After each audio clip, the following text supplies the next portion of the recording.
Fani Putri dari Prodi Ilmu Administrasi Negara. Jadi, di video ini saya bakal jelasin suatu hal yang kelihatannya ribet, tapi sebenarnya penting buat kita, yaitu tentang gimana sih cara nentuin orang yang tepat di suatu pekerjaan, khususnya di sektor publik. Kayak gini, kalau salah orang di suatu posisi, dampaknya itu bukan cuma ke instansi, tapi ke kita sebagai masyarakat. Nah, sekarang saya bakal jelasin dengan cara yang paling gampang.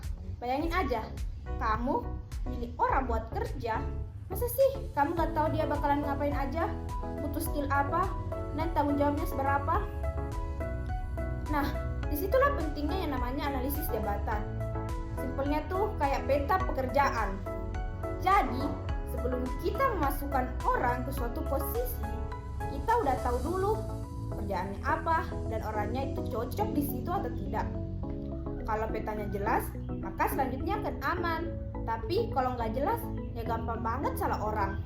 Nah, di sini saya mengambil salah satu kasus nyata atau contoh nyata penetapan SDM yang kurang tepat di Indonesia, yaitu terjadi pada kasus Garuda Indonesia sekitar tahun 2018 sampai 2019. Waktu itu muncul banyak banget kontroversi, mulai dari laporan keuangan yang dianggap bermasalah sampai keputusan manajemen yang kurang profesional, nilai sangat tidak profesional.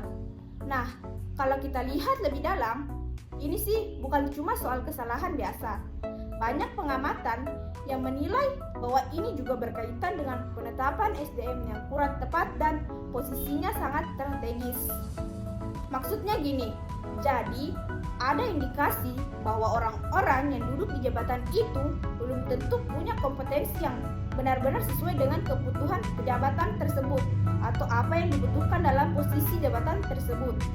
Akibatnya apa?